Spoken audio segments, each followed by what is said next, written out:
kuna shida na kuna kitu hakiko sawasawa kwenye upande wa uwajibikaji wa wachezaji. Sasa lazima tuamke kutoka hapa, na tunaamkaje? Lazima kwanza tufanye tathmini ya wenyewe kwa wenyewe. Lazima wachezaji wa Simba kwanza wajifanyie tathmini wao wenyewe, wanatoa kinachotakiwa cha Simba Sports Club, wanajituma kulingana na mahitaji ya Simba Sports Club. Ubora wanaouonesha ni ubora wa hadhi ya Simba Sports Club.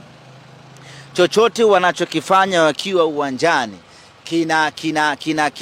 kina maana mbele ya Simba Sports Club. Unapokuwa Simba Sports Club unatakiwa uwe mchezaji wa tofauti na wachezaji wa timu nyingine zote, kwa sababu wewe ni mchezaji wa timu kubwa. Sasa lazima wachezaji wa Simba lazima wenyewe wajifanyie tathmini kabla ya kuanza kuoneshana vidole. Ujiangalie wewe mwenyewe, bwana, mimi Ahmed Ally mchezaji wa Simba nilivyocheza mechi dhidi ya Mtibwa Sugar vile ndivyo natakiwa kucheza hivyo. Kama sivyo hivyo natakiwa kufanya kitu gani? Tukiweza kuvuka salama kwenye kipande hiki cha wachezaji wenyewe kujiangalia kama wanachokitoa kina hadhi na kinastahili ndani ya Simba Sports Club, mimi naamini tutaamka na tutakuwa na